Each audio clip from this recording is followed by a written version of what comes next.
मैं प्रभु का धन्यवाद देता हूँ। ये संध्या समय आप सब नौजवानों के साथ सर्वशक्तिमान परमेश्वर के चरणों में आने का प्रभु ने एक अच्छा मौका दिया है। आइए शाम की सभा हम प्रार्थना के साथ शुरू करें ताकि परमेश्वर का आत्मा हम एक-एक से बात करें। आज की सभा हम सबके लिए आशीष का कारण हो सके। आइए हम प्रार्थना करें। हालेलुया! धन्यवाद हो प्रभु, स्तुति हो। हमारे अनुग्रहकारी दयालु पिता, हम आपका धन्यवाद देते हैं इस अच्छे समय के लिए बाप। आपके चरणों में आप हमें लेकर आए। सप्ताह भर आपने हमें चलाया। प्रभु दाऊद के जीवन को जब हम इन दोनों में मनन कर रहे हैं, कितनी गहरी गंभीर विषयों को समझने के लिए आप सहायता कर रहे हैं। प्रभु आप वचन खोल कर दे रहे हैं। प्रभु विनती करते हैं, हमें ज्ञान और समझ दें ताकि हम आपके वचन के गहराइयों को समझें, आपके स्वभाव की गंभीरता को समझ सके। प्रभु आपकी आशीष मांगते हैं, यीशु मसीह के मधुर नाम से मांगते हैं, आमीन। आइए हम लोग आज के वचन मनन के लिए दूसरा सामुएल 12वां अध्याय उसका 9 से मैं आगे पढ़ूंगा। तूने यहोवा की आज्ञा तुच्छ जानकर क्यों वो काम किया जो उसकी दृष्टि में बुरा है। हित्ती ऊरिया को तूने तलवार से घात किया और उसकी पत्नी को अपना कर लिया है, और उरिया को अम्मोनियों के तलवार से मरवा डाला है। इसलिए अब तलवार से अ, इसलिए अब तलवार तेरे घर से कभी दूर ना होगी, क्योंकि तूने मुझे तुच्छ जानकर हित्ती ऊरिया की पत्नी को अपनी पत्नी कर लिया है।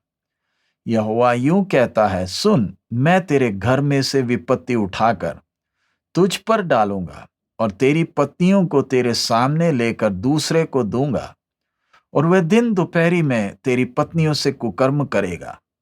तूने तो वो काम छिपाकर किया, पर मैं ये काम अब इस्राएलियों के सामने दिन दोपहर करूंगा। तब दाऊद ने नाथान से कहा, मैंने यहोवा के विरोध पाप किया है। नाथान ने दाऊद से कहा, यहोवा ने तेरे पाप को दूर किया है, तू ना मरेगा। तो भी तूने जो इस काम के द्वारा यहोवा के शत्रुओं को तिरस्कार करने का बड़ा अवसर दिया है, इस कारण तेरा जो बेटा उत्पन्न हुआ है वह अवश्य ही मरेगा। तब नाथान अपने घर चला गया। हम पिछले सप्ताहों में कई सप्ताह हो गए कि हम लोग दाऊद के जीवन को हम देख रहे हैं, जब दाऊद के जीवन में पाप हुआ है, किस प्रकार वो प्रभु के सामने पश्चाताप किया, सच्चा पश्चाताप किया। हमने भजन संहिता 130, भजन संहिता 51, फिर भजन संहिता 32 भी देखा कि परमेश्वर ने उसके पापों को, उसके किए हुए काम को प्रभु ने क्षमा किया। लेकिन एक सवाल उठता है, जब परमेश्वर ने क्षमा कर दिया तो फिर सजा क्यों? हम में से बहुत लोगों के अंदर यह सवाल है। बहुत सारे नौजवान आज परेशान हैं, बहुत सारे विश्वासी भी आज परेशान हैं, क्योंकि वो परमेश्वर के आदत को समझ नहीं पाए हैं। हम लोग गलतियां करते हैं, जानबूझकर, अनजाने भी पाप करते हैं। देखिए, दो बात अलग अलग है, गलती और पाप। मैंने पहले बताया है, मैं दोबारा उसमें नहीं जा रहा। हम ये दोनों करते हैं और फिर हमारी सोच है ये अनुग्रह का युग है। प्रभु यीशु क्रूस पर मरे हैं हमारे लिए, इसलिए जब परमेश्वर का सजा प्रभु यीशु पर पूरा हो गया, मैं बच गया। तो ये एक बात हमें इतनी तसल्ली देती है कि हम फिर अपने जीवन को गंभीरता से नहीं लेते। फिर पाप और गलती कर कर हम यही सोचते हैं, माफी मांग लो, प्रभु माफ कर देगा। बस इतनी देर है जब माफी मांगना। तो आपने ध्यान रखना, दाऊद का जीवन हमारे सामने परमेश्वर की आत्मा ने विस्तार से विवरण दिया है। कारण मैं आज 2021 फरवरी 20 तारीख को जब मैं वचन पढ़ रहा हूं, ये मेरे लिए और आपके लिए आज भी लागू है। पुराना नियम, आप ये मत सोचिए वो पुराना हो गया, अब उससे हमें कोई लेना देना नहीं। पुराना नियम परमेश्वर की आत्मा हमसे क्यों पढ़वाती है? कारण ये आज भी परमेश्वर के सिद्धांतों को हमारे सामने रख रहा है, ताकि हम समझ जाएं, युग बदल जाएंगे, शताब्दियां बदल जाएंगी, परमेश्वर का मनुष्य के साथ का व्यवहार, बेशक पुराना नियम हो चाहे नया नियम हो, परमेश्वर बदला नहीं, परमेश्वर बदल नहीं सकता है। इधर जब माफी मांग लिया, माफी मिल भी गया, उद्धार की खुशी वापस मिल गई, परमेश्वर से संबंध फिर स्थापित जब हो गया, तो फिर सजा क्यों परमेश्वर दे रहा है? क्योंकि जैसे मैंने अभी ये भाग पढ़ा, नाथान ने साफ साफ, परमेश्वर की आत्मा ने नाथान के द्वारा जो चेतावनी दी, वो धमकी नहीं है, वो असली में जैसे बोला गया वैसा ही दाऊद के जीवन में हुआ। तो क्या परमेश्वर ने दाऊद को माफ नहीं किया? क्या माफी तो मिल गई, परमेश्वर ने साफ कहा तू मरेगा नहीं, तू मरेगा नहीं, माफी मिल गई, तो फिर सजा क्यों? हमारी सोच क्या रहती है? माफी का मतलब अब कोई सजा नहीं, हमारी सोच उस प्रकार की है। माफी मिल गई मतलब अब माफ हो गए, अब सजा भी नहीं मिलेगा। लेकिन परमेश्वर के साथ का संबंध ऐसा नहीं है। ये दो बातें दाऊद को माफी मिलने के बाद, ये सजा जो उसके जीवन में आ रहा है, उसकी पत्नियों के विषय में और वो जो बच्चा जन्म लिया उसके विषय में भी, एक बात साफ परमेश्वर के दो कर्तव्यों को बताता है, परमेश्वर के दो स्वभावों को, परमेश्वर के दो व्यवहारों को हमारे सामने स्पष्ट रखता है। वो कौन से दो व्यवहार हैं? सबसे पहला, अच्छी तरह मैं चाहूंगा प्रभु की आत्मा में एक एक को सहायता करे समझने में। माफी के बाद सजा क्यों? क्योंकि परमेश्वर के दो कर्तव्य, दो जिम्मेवारियां वो हमारे सामने साफ साफ प्रभु की आत्मा रखती है। नंबर एक, परमेश्वर ने हम सब मनुष्यों के अंदर विवेक डाला है। ये विवेक क्यों डाला है? ताकि आप यीशु को जाने ना जाने, आप परमेश्वर के बारे में जाने ना जाने, नैतिक तौर पर कैसे चलना है, वो सिद्धांत परमेश्वर ने हर व्यक्ति के अंदर डाला है। किसी को बताने की जरूरत नहीं है। झूठ नहीं बोलना, कोई देश का संसद ये नियम पारित नहीं करता है। चोरी नहीं करना, व्यभिचार नहीं करना, ये चीजें, नैतिक बातें कोई देश का संसद या संविधान में नहीं लिखा है। ये परमेश्वर ने हर व्यक्ति के विवेक में ही लिखकर डाला है। एक नैतिक जिम्मेवारी हर व्यक्ति में है। मैंने झूठ नहीं बोलना, मैंने चोरी नहीं करना, व्यभिचार नहीं करना, ये सारी बातें प्रभु ने एक व्यक्ति के अंदर डाल रखी है। तो ये परमेश्वर ने क्यों रखा? और मनुष्य उस बात को स्वीकार करता है, स्वीकार कर कर फिर न्याय भी करता है। उससे हमें क्या समझ में आया? सर्वशक्तिमान परमेश्वर इस पृथ्वी पर नैतिक तौर पर राज्य करता है। नैतिक तौर पर मतलब हर एक व्यक्ति के लिए लकीर परमेश्वर ने खींच रखा है, और जब एक व्यक्ति उस लकीर को पार करता है, वो नैतिकता को त्यागता है, परमेश्वर उसका सजा बकायदा देता है। माफी मिले या ना मिले, आपको तो वो क्रम, परमेश्वर का वो जो क्रम है, जो व्यवस्था है, जो पृथ्वी में है, उसको परमेश्वर बनाए रखता है। परमेश्वर नैतिक तौर पर राज्य करता है। नैतिक तौर पर का मतलब हर एक व्यक्ति, चाहे विश्वासी हो या ना हो, आज आप जो ये वचन सुन रहे, शायद आपने यीशु के बारे में कभी नहीं सुना होगा। आज आप अनजाने में ये चैनल में आकर ये वचन सुन रहे हैं। कान खोलकर सुन लीजिए, शायद दोबारा सुनने का मौका भी आपको ना मिले। आप चाहे परमेश्वर पर विश्वास करे ना करे, आपके अंदर सृष्टिकर्ता ने विवेक डाला है। आपको सही और गलत का बताकर देने के लिए कोई शिक्षक, कोई स्कूल, कोई सरकार की जरूरत नहीं है।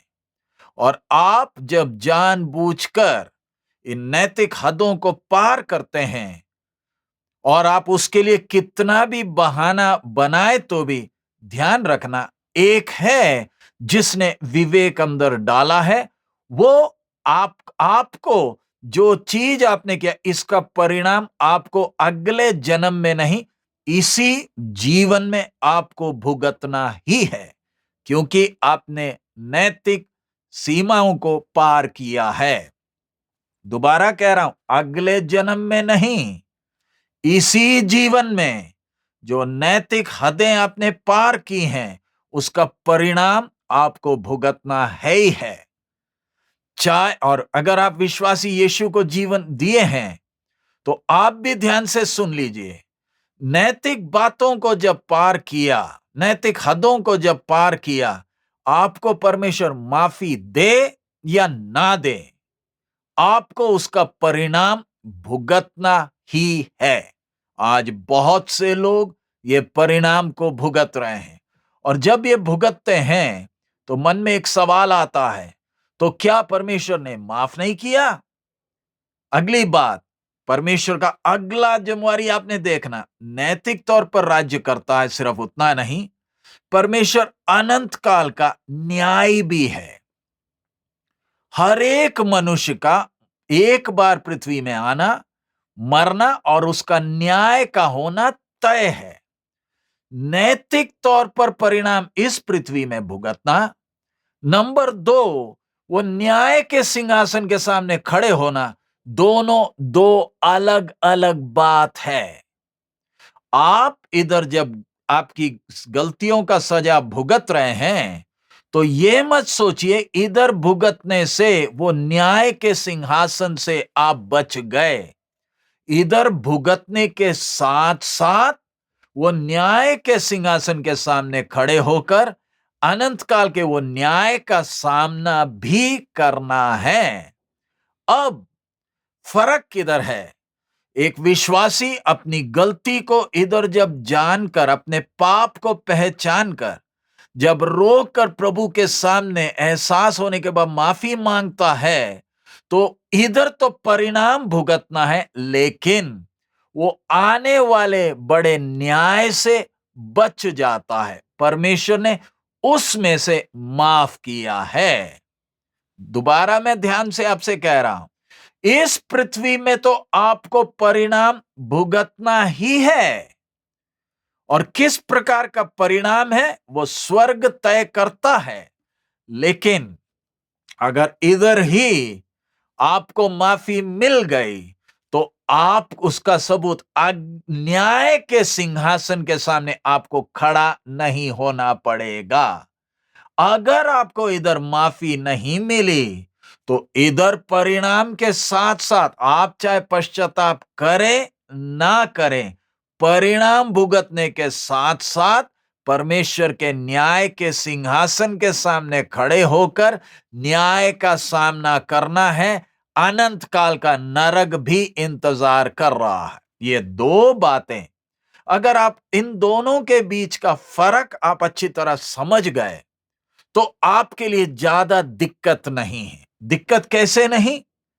कि आपको समझ में आ जाएगा मेरे जीवन में ये ऐसी बात क्यों हो रही है।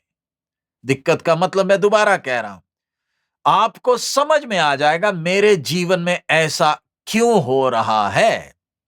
तो अब हम इस विषय को आगे से ध्यान दें। दो बातें मैंने आपके सामने रखी, परमेश्वर के दो कर्तव्य। एक, वो नैतिक राज्य करता है। नंबर 2, सारी सृष्टि का वो न्याय भी है। सो नैतिक तौर पर आप जब सीमा पार करते हैं, इस जीवन में ही आपको परिणाम भुगतना है। अगला हम आगे जब देखते हैं, जब गलती मैंने जो भी किया उसको मैंने इसी जीवन काल में अनुभव करना है, अनंत काल में नहीं। ध्यान से समझना, अनंत काल का अलग है, इस जीवन में ही मुझे अनुभव करना है। तो अगला ध्यान से हम लोग इस विषय को जब समझ रहे हैं, पढ़िएगा फिलिप्पी 1 का 9 और 10। फिलिपियों की पत्री पहला अध्याय उसका 9 और 10। मैं चाहूंगा आप इस बात की गंभीरता को समझे, क्योंकि कई जगहों में सिखाया जाता है कि आप चाहे जो मर्जी कर लो, प्रभु के पास आओगे माफी मिल जाएगी। सच है, माफी मिल जाएगी। कौन सी माफी? वो सफेद सिंहासन से आप बच जाएंगे। हमारा जब उद्धार हुआ, बोलने का मतलब सफेद सिंहासन का, अनंत काल का न्याय जो आपको नरक में फेंक सकता था, उससे बच गए हैं। लेकिन यह मत सोचिए आपने जो नैतिक तौर पर हदें पार की हैं, उसका परिणाम आपको भुगतना नहीं पड़ेगा। वो तो चाहे जो मर्जी आप कर लें, आपको भुगतना ही भुगतना है। क्यों? आपके अंदर विवेक बोलकर चीज डाल रखी है जो आपको बताती है गलत किधर है। इसलिए हम इस बात की गंभीरता को समझे। फिलिप्पी 1 का 9 और 10 में पढ़ रहा हूं। मैं ये प्रार्थना करता हूं कि तुम्हारा प्रेम ज्ञान और सब प्रकार के विवेक सहित और भी बढ़ता जाए, यहां तक कि तुम उत्तम से उत्तम बातों को प्रिय जानो और मसीह के दिन तक सच्चे बने रहो और ठोकर ना खाओ। मैं आपके सामने पढ़ रहा हूं 9 और 10। मैं ये प्रार्थना करता हूं कि तुम्हारा प्रेम ज्ञान और सब प्रकार के विवेक सहित और भी बढ़ता जाए, सब प्रकार के विवेक सहित और भी बढ़ता जाए, यहां तक कि तुम उत्तम से उत्तम बातों को प्रिय जानो और मसीह के दिन तक सच्चे बने रहो और ठोकर ना खाओ। इधर और ठोकर ना खाओ। ठोकर का मतलब क्या होता है? चलते चलते पैर ठोकर लगा, आप गिर गए। आज बहुत से लोग ठोकर क्यों खा रहे हैं?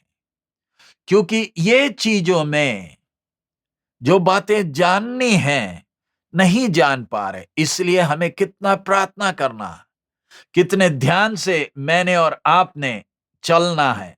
इधर हम देख रहे हैं कैसे परमेश्वर अब दूसरा सामुएल 12 में वापस आ जाएं। दूसरा सामुएल 12 का 13 और 14 मैं आपके सामने पढ़ रहा। तब दाऊद ने नाथान से कहा, मैंने यहोवा के विरोध पाप किया है।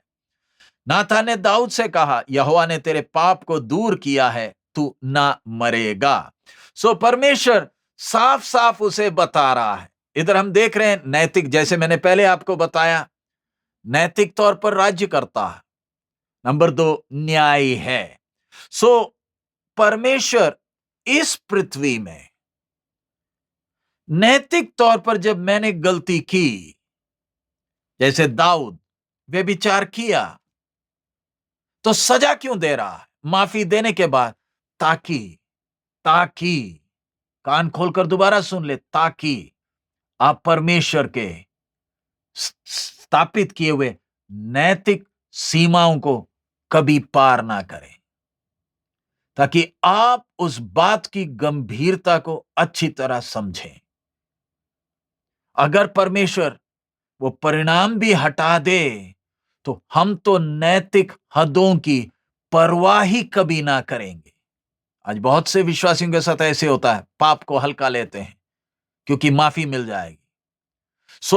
परिणाम इसलिए ताकि आपको हमेशा ज्ञान रहे कि मैंने इन हदों को किसी कारणवश पार नहीं करना है। पढ़िए भजन संहिता 103 उसका 10। भजन संहिता 103 उसका 10।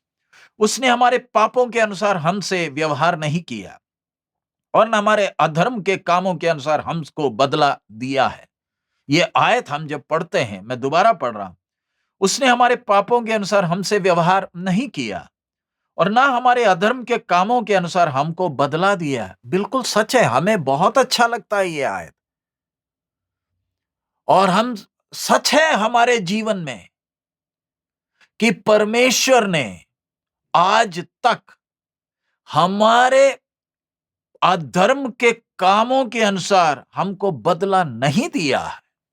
हमें प्रभु को कितना धन्यवाद देना चाहिए, क्योंकि अगर हमारे कामों के अनुसार दिया होता तो हम तो कब के मरने के बाद अथाह कुंड में नहीं, हमें तो जीते जी, जैसे कोरा, दाथान और अभिराम जीते जी जमीन फटकर नीचे गए, मैं और आप भी कब्रिस्तान जाने की जरूरत नहीं, जमीन ने फटना और हमें अंदर लेना है। हमारे काम ऐसे थे, लेकिन परमेश्वर ने अभी तक हमें हमारे कामों के अनुसार हमारे साथ व्यवहार नहीं किया, तो हमें परमेश्वर को कितना धन्यवाद देना चाहिए, हमें कितना नम्र होना चाहिए, परमेश्वर को हमें कितना धन्यवाद देना चाहिए, क्योंकि जो हमारा हक बनता है वो तो अभी तक हमें दिया नहीं। ये हमारा हक बनता है। पाप की मजदूरी तो मृत्यु है, हमने कमाया है, हमें तो मिलना चाहिए, लेकिन परमेश्वर देता क्यों नहीं? क्योंकि मेरी जगह एक ने दे दिया है, एक ने कीमत दे दी, सारी सजा उस पर पूरी हो गई। परमेश्वर एक ही बात के लिए दो बार कीमत नहीं लेता। दोबारा मैं बोल रहा हूं, एक ही बात के लिए परमेश्वर दो बार कीमत नहीं लेता है। मसीह में उसने सारा कीमत चुका दिया है, अब हमसे उस बात की कीमत नहीं लेता। इसलिए आज भी जमीन फटकर हम नीचे नहीं जा रहे, परमेश्वर का अनुग्रह है। आगे हम लोग जब देखते हैं, पढ़िएगा गलाती 6:7, गलाती 6 उसका 7वां वचन हम पढ़ें। गलातियों की पत्री, मैं चाहूंगा आप भी बाइबल खोलें और इस भाग को पढ़ें। गलाती 6 उसका 7, यहां पर हम पढ़ते हैं, धोखा ना खाओ, परमेश्वर ठट्ठों में नहीं उड़ाया जाता, क्योंकि मनुष्य जो कुछ बोता है वही काटेगा। उसके साथ साथ पहला कुरिन्ती 11 का 29, पहला कुरिन्ती 11 उसका 29 और 30, क्योंकि जो खाते पीते समय प्रभु की देह को ना पहचाने, वह उस खाने और पीने से अपने ऊपर दंड लाता है। इसी कारण तुम में से बहुत से निर्बल और रोगी हैं और बहुत से सो भी गए। बहुत से निर्बल हैं और बहुत से सो भी गए। सो उससे हमें क्या समझ में आ रहा कि परमेश्वर का अनुग्रह है कि हमारे पापों के अनुसार जैसे सजा मिलनी थी, दाऊद तूने मरना है लेकिन तू नहीं मरेगा। हमें प्रभु को कितना धन्यवाद देना। इसलिए खाते पीते समय जो प्रभु की देह को ना पहचाने, वह उस खाने और पीने से अपने ऊपर दंड लाता है, अपने ऊपर दंड लाता है। इसके साथ साथ भजन संगीता 99 का 8, Psalms 99:8, हे हमारे परमेश्वर यहोवा, तू उनकी सुन लेता था, तू उनके कामों का बदला तो लेता था, तो भी उनके लिए क्षमा करने वाला परमेश्वर था। मैं दोबारा पढ़ रहा हूं, हे हमारे परमेश्वर यहोवा, तू उनकी सुन लेता था, तू उनकी सुन लेता था, तू उनके कामों का बदला तो लेता था, कामों का बदला तो लेता था, तो भी उनके लिए क्षमा करने वाला परमेश्वर था। सो क्षमा भी करता है, बात सुनता भी है और बदला भी लेता है। हमारी सोच क्या है? सुन लिया तो अब बदला नहीं लेगा। ये हमारी सोच, प्यारे भाई और बहन, नौजवान, ये आपकी गलत सोच है। मुझे अपनी सोच को बदलना है। परमेश्वर सुनता है, माफ करता है, बदला भी लेता है। ये तीन चीज को अच्छी तरह समझना। सुनता भी है, माफ भी करता है। तो माफ करने का मतलब यह नहीं कि बदला नहीं लेगा, बदला भी देता है। लेकिन जैसे बदला देना वैसे बदला नहीं देता। हमारे कामों के अनुसार नाप कर तराजू में तोल कर अगर देना हो, ऐसे तोल कर नहीं देता, लेकिन बदला देता जरूर है। अब ये सुनते वक्त आप बोलोगे ये वचन, ये प्रचार सही नहीं है, ये सही वचन नहीं है। प्यारे अजीजों, मेरा काम है आपके सामने परमेश्वर का सच्चा वचन जैसा है वैसे रखना। ये नौजवान भाई और बहन, अपने जीवन की गंभीरता को आप समझें। इधर परमेश्वर का वचन है, तब आप बोलोगे ये तो पुराना नियम है। प्यारे अजीजों, चाहे पुराना हो चाहे नया हो, परमेश्वर वही है। इसलिए हमने ध्यान देना। पढ़िए 99 का 6 से 8। उसके याजकों ने मूसा और हारून और उसके प्रार्थना करने वालों में से शामुएल यहोवा को पुकारते थे और वह उनकी सुन लेता था। वह बादल के खंबे में होकर उनसे बात करता था और वह उसकी चितौनियों और उसकी दी हुई विधियों पर चलते थे। हे हमारे परमेश्वर यहोवा, तू उनकी सुन लेता था, तू उनके कामों का बदला तो लेता था, तो भी उनके लिए क्षमा करने वाला परमेश्वर था। सो परमेश्वर क्षमा करता है, वो बात मैंने पहले आपके सामने रख दिया है। सो इधर हम परमेश्वर के वचन में जब हम देखते हैं, इस्राएलियों का जीवन जरा देख लें। निर्गमन 32 में हम देखते हैं कैसे सोने का बछड़ा बनाया। एक घटना हम देख रहे हैं। मूसा प्रभु के सामने गिड़गिड़ाया, रोया, परमेश्वर ने उन्हें क्षमा किया। निर्गमन 32 उसका 14 में आपके सामने पढ़ रहा हूं। 32 का 14। तब यहोवा अपनी प्रजा को हानि करने से जो उसने कहा था पछताया। जो हानि उसने सोची थी पछताया, यानी आगे मैं इनको सजा नहीं दूंगा। जो हानि सोची थी परमेश्वर बोला मैं नहीं करूंगा। लेकिन उसका 35 में हम पढ़ते हैं, 35। अतः यहोवा ने उन लोगों पर विपत्ति डाली क्योंकि हारून ने बनाई हुई बछड़े को उन्होंने बनवाया था। जो सोचा था, जो हानि पहुंचाने की सोची थी, परमेश्वर ने वो नहीं की, पछताया। लेकिन उनको उन पर विपत्ति डाली है। उनका परिणाम तो भुगतना है। सजा क्या था? अनंत काल का, वो सजा से माफी। लेकिन इधर तो मार पड़ेगी पड़ेगी।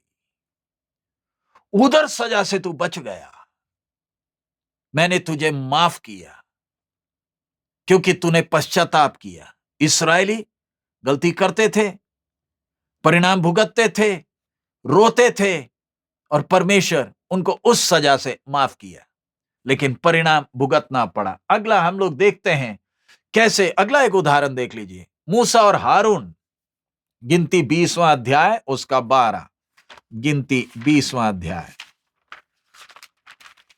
उसका 12 मैं आपके सामने पढ़ रहा हूं। परंतु मूसा और हारून से यहोवा ने कहा, तुमने जो मुझ पर विश्वास नहीं किया और मुझे इस्राएलियों की दृष्टि में पवित्र नहीं ठहराया, इसलिए तुम इस मंडली को उस देश में पहुंचाने ना पाओगे जिसे मैंने उन्हें दिया है। मूसा और हारून की गलती, उन्होंने जो परमेश्वर की आज्ञा का उल्लंघन किया। परमेश्वर का फैसला, तुम इन्हें कनान में नहीं पहुंचा पाओगे, दोनों नहीं पहुंचा पाओगे। उसका 24 पढ़ते हैं, हारून अपने लोगों में जा मिलेगा क्योंकि तुम दोनों ने जो मरीबा नामक सोते पर मेरा कहना छोड़कर मुझसे बलवा किया, इस कारण वह उस देश में जाने ना पाएगा जिसे मैंने इस्राएलियों को दिया है। तुमने जो मेरे से बलवा किया। मूसा और हारून, क्या उसके बाद परमेश्वर ने उन्हें छोड़ दिया? छोड़ा तो नहीं, लेकिन परिणाम, तुम्हारे ये काम का परिणाम, तुम कनान में नहीं जा पाओगे। अगला हम लोग देखते हैं, और ऐसे कितने हैं, आज बहुत से विश्वासी ऐसे परिणाम को भुगत रहे हैं। और उनके मन में फिर आती है बात, फिर कोई कहीं से घूमते फिरते कोई उपदेश आ जाती है, ये कोई शाप है, ये तेरे ऊपर बंधन है, तेरा बाप दादा शराब पीता था, उसी का है। तुम्हारे पूर्वज पहले मूर्ति पूजा करते थे, उसी का शाप है। ये नए ठोक ठाक कर नए नए उपदेश आ जाते हैं और बड़ी जल्दी हम उन्हें मानकर ठोकर खा जाते हैं। प्यारे अजीजों, जो भी सुनते हो वचन के अनुसार उसको जांच कर देखो, क्या प्रभु की ओर से है या नहीं। इधर हम लोग अगला पढ़े, एज्रा 9 का 13। एज्रा की पुस्तक 9वां अध्याय, उसका 13वां वचन मैं आपके सामने पढ़ रहा हूं। 9 का 13। उस सब के बाद जो हमारे बुरे कामों और बड़े दोष के कारण हम पर बीता है, जबकि हे हमारे परमेश्वर, तूने हमारे अधर्म के बराबर हमें दंड नहीं दिया, वरन हम में से कितनों को बचा रखा है। दोबारा मैं पढ़ रहा हूं। उस सब के बाद जो हमारे बुरे कामों और बड़े दोष के कारण हम पर बीता है, हमारे बुरे काम और हमारे दोष के कारण जो बीता है। आगे, जबकि हे हमारे परमेश्वर, तूने हमारे अधर्म के बराबर हमें दंड नहीं दिया। यानी आज आप जो समस्याओं को झेल रहे हैं, ध्यान रखें, तराजू में तोल कर अगर परमेश्वर देता तो आपका कष्ट जो आज है ये तो कुछ नहीं, कितना और ज्यादा मिलना चाहिए। परमेश्वर अनुग्रहकारी होने के कारण तराजू में बराबर तोल कर नहीं दे रहा, लेकिन आपको जो यह अनुभव हो रहा है ये इसलिए दे रहा है ताकि ध्यान रखे कि नैतिक सीमाओं को पार ना करे। हे नौजवान, कान खोलकर सुन ले, अपने जीवन की गंभीरता को समझें। हम एक एक के अंदर परमेश्वर ने नैतिक वो विवेक डाल रखा है। आपको बताकर देने की जरूरत नहीं गलत क्या है, आपको मालूम है। आप बाकी सबके सामने छिपा सकते हो, आपका विवेक आपको देखता है। अगला हम लोग आगे देख रहे हैं, अभी अय्यूब 11 का 6 भी पढ़ लें। अय्यूब 11 का 6। अय्यूब 11 का 6। और तुझ पर बुद्धि की गुप्त बातें प्रकट करे कि उनका मर्म तेरी बुद्धि से बढ़कर है। इसलिए जान ले कि परमेश्वर तेरे अधर्म में से बहुत कुछ भूल जाता है। इसलिए जान ले कि परमेश्वर तेरे अधर्म में से बहुत कुछ भूल जाता है। उसका मतलब क्या है? उसका मतलब क्या है? परमेश्वर ने भूल नहीं गया, परमेश्वर ने देखा है, दे सकता है। उतना देने के जगह में हल्का सा एक चीज आपके जीवन में, दाऊद तू मरेगा नहीं, लेकिन वो बच्चा मरेगा और तेरी पत्नियां तेरे सामने दूसरे उसके साथ गलत व्यवहार करेंगे, तू बच जाएगा। सजा तो असली में तुझे मरना है, तुझे मरना है, तेरे बच्चे को नहीं, तूने मरना है। लेकिन तू नहीं मरेगा, तू बच गया, क्योंकि रोकर माफी मांगा है, पश्चाताप किया है। आगे हम देखते कैसे परमेश्वर के वचन में हम देखते हैं कि कैसे परमेश्वर ने पुराने नियम में भी एक एक घटनाओं को मैं जल्दी से बताकर आगे जा रहा हूं। सोदोम गोमोरा के ऊपर देखिए परमेश्वर का स्वभाव। सोदोम गोमोरा के ऊपर आग गिराकर जलाया, उनके पाप ऐसे थे। आग गिराकर आज कर सकता है, ऊपर से आग, नीचे से ज्वालामुखी फूटने की जरूरत नहीं, ऊपर से आग बरसाकर इंसान को मार सकता है। अगर इस पृथ्वी में एक शहर को आग और गंधक की बारिश कर कर नाश किया, जो आज तक मौत का सागर कहलाता है, जिसमें एक जीव नाम की चीज नहीं है, आज चाहिए तो कर सकता है। दूसरा हम देखते हैं याकूब, ध्यान से देखें, अपने बाप को जाकर धोखा दिया, चमड़े का खाल पहनकर बाप से आशीष छीना। कुछ वर्षों के बाद उसके खुद के बच्चों ने याकूब को धोखा दिया। यूसुफ का कोट अंग रखा, बकरी के खून में डुबाकर याकूब के सामने रखा। तूने जो किया ये तो भुगत रहा। अगला हम देखते हैं, फरो इस्राएली इब्रानियों के पहलौठे बच्चों को कितनों को कत्ल किया। आखिरी में खुद के पहलौठे को परमेश्वर ने मारा सिर्फ नहीं, लाल समुद्र में फरो और उसकी सेना को डुबा मारा। मरने के बाद का सजा अलग है, ये तो इधर ही है। आगे नादाब और अबीहू परमेश्वर के सामने अपना ही अलग विचित्र आग जलाकर गए, धूप जलाने के लिए। वही आग से वो खुद जलकर राख बन गए।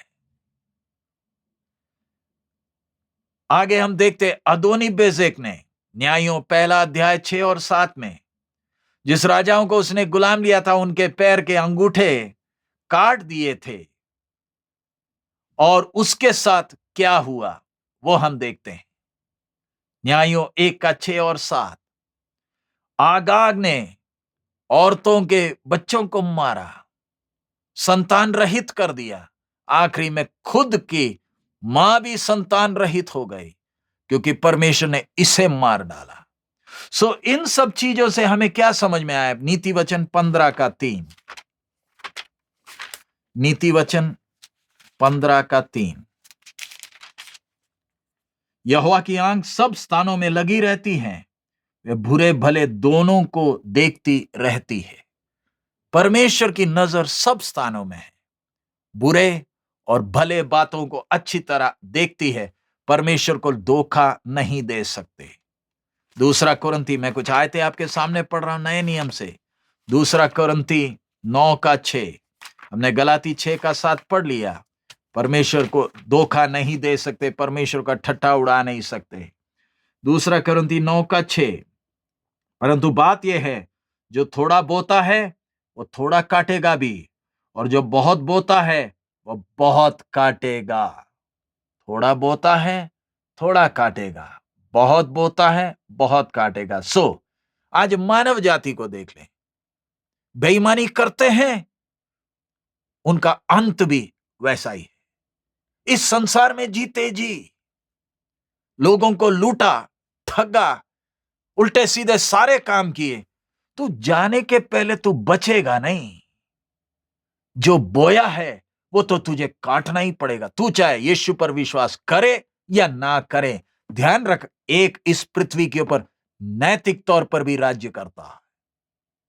आप अपने आसपास कहीं भी देख लीजिए, बेईमानी करने वाले के साथ, झूठ बोलने वाले के साथ, ठगने वाले के साथ, अन्याय करने वाले के साथ, इस जीवन में परमेश्वर उसको बराबर देता है।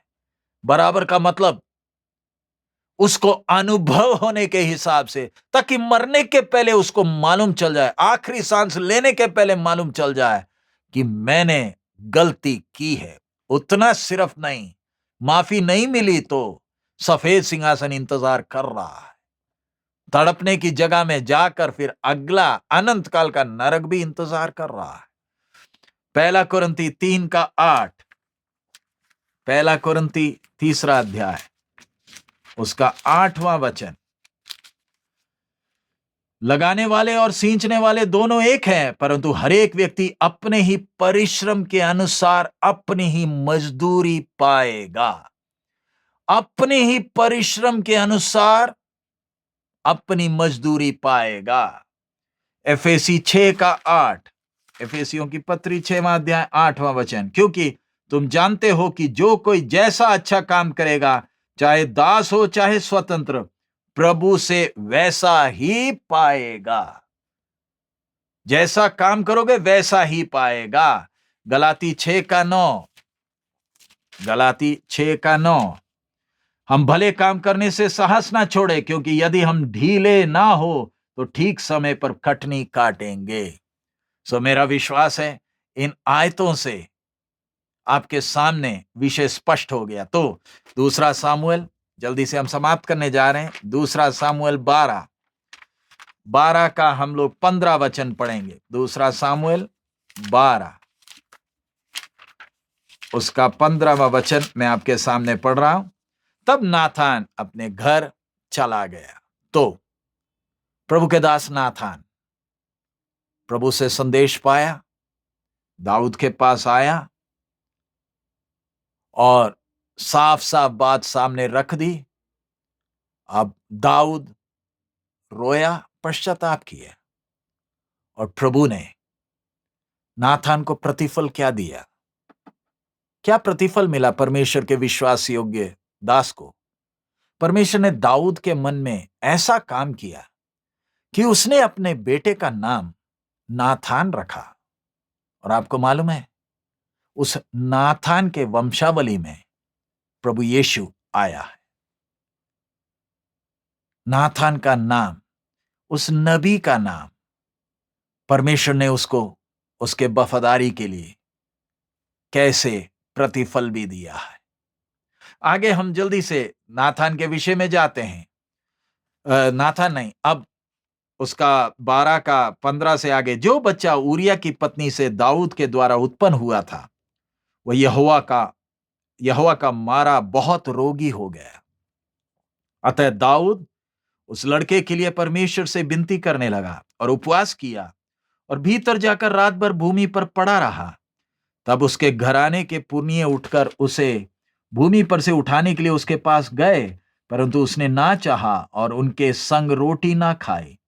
7वें दिन बच्चा मर गया। दाऊद के कर्मचारी उसको बच्चे के मरने का समाचार देने से डरे। उन्होंने कहा, जब तक बच्चा जीवित रहा तब तक उसने हमारी समझाने पर मन ना लगाया। यदि हम उसके बच्चे के मर जाने की हाल सुनाए तो वो बहुत ही अधिक दुखी होगा। तो 19 अपने कर्मचारियों के आपस में फुसफुसाते देखकर दाऊद ने जान लिया कि बच्चा मर गया। तो दाऊद ने अपने कर्मचारियों से पूछा, क्या बच्चा मर गया? उन्होंने कहा, हां, मर गया है। तो इधर दाऊद हम देखते, बच्चा बीमार, और उसके बाद रो रहा है प्रभु के सामने। लेकिन जैसे बोला था, इधर वचन कितना स्पष्ट है, 7वें दिन बच्चा मर गया। जन्म लेकर 7वें दिन बच्चा मर गया। क्यों 7वें दिन? 8वां दिन होता तो उसका खतना हो जाना था। और आपको मालूम है इब्रानियों में खतना कितना महत्वपूर्ण है। खतना बताता है वाचा का संतान है, परमेश्वर ने होने नहीं दिया। ये वाचा का संतान नहीं है, ये वाचा का संतान नहीं है। बच्चा मर गया। अब आगे हम जब देखते हैं, जब बच्चा मर गया, फिर दाऊद क्या कर रहा है? उसका तब दाऊद भूमि पर से उठा और नहाकर तेल लगाया और वस्त्र बदला। तब यहोवा के भवन में जाकर दंडवत की। फिर अपने भवन में आया और उसकी आज्ञा पर रोटी उसके परोसी गई और उसने भोजन किया। तब उसके कर्मचारियों ने उससे पूछा, तूने ये क्या काम किया है? जब तक बच्चा जीवित रहा तब तक तू उपवास करता हुआ रोता रहा, परंतु जो ही बच्चा मर गया तो ही तू उठकर भोजन करने लगा। उसने उत्तर दिया, जब तक बच्चा जीवित रहा तब तक तो मैंने यह सोचकर उपवास करता और रोता रहा कि क्या जाने यहोवा मुझ पर ऐसा अनुग्रह करे कि बच्चा जीवित रहे, परंतु अब वह मर गया, फिर मैं उपवास क्यों करूं? क्या मैं उसे लौटा ला सकता हूं? मैं तो उसके पास जाऊंगा, परंतु वो मेरे पास लौट कर नहीं आएगा। प्यारे अजीजों, दाऊद क्या सोच रहा था? मैं प्रभु के सामने रोया हूं, माफी मांगी है, प्रभु ने मुझे माफ किया, तो शायद प्रभु ये भी टाल देगा। एक गंभीर संदेश है। दाऊद सोचा परमेश्वर ये भी टाल देगा। दाऊद, नहीं, ये नहीं टलेगा। तेरे को मैंने माफ कर दिया, लेकिन तेरा बच्चा मरेगा। तेरा पाप तेरे बच्चे के ऊपर। क्यों? नैतिक तौर पर तूने मेरे क्रम को तोड़ा है, उसका सजा तो भुगतना ही भुगतना है, लेकिन उस सजा से तू बच गया। सो इसलिए दाऊद को यह बात समझ में आ गई, अब रोकर कोई मतलब नहीं, उठकर बैठ गया। आगे, तब दाऊद ने अपनी पत्नी बेतशेबा को शांति दी और वह उसके पास गया और उसका एक पुत्र उत्पन्न हुआ और उसने उसका नाम सुलेमान रखा। वह यहोवा का प्रिय हुआ और उसने नाथान भविष्यद्वक्ता के द्वारा संदेश भेज दिया और उसने यहोवा के कारण उसका नाम यदिद्या रखा। सो इधर अब ध्यान रखे, दाऊद प्रभु के सामने रोया, प्रभु ने वो सजा दी। अब परमेश्वर ने दाऊद और बेतशेबा को बेटा दिया, उसका नाम सुलेमान।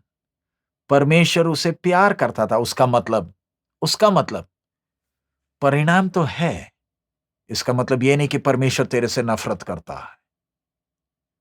तो रोकर प्रभु के सामने आपने माफी मांगी है तो परिणाम तो है, लेकिन उसका मतलब यह नहीं कि परमेश्वर नफरत करता है। परिणाम भुगतने के बाद सुलेमान दिया, बोलने का मतलब अब हम दोनों का संबंध बहाल हो गया। अब हम दोनों के बीच में और कोई बात नहीं। लेकिन ये छड़ी की मार इसलिए ताकि आगे को हमेशा तू ध्यान रखे, ये सीमाओं को तू पार ना करे। अगला, उस बीच योबाब ने अम्मोनियों के रबा नगर से लड़कर राजनगर को ले लिया।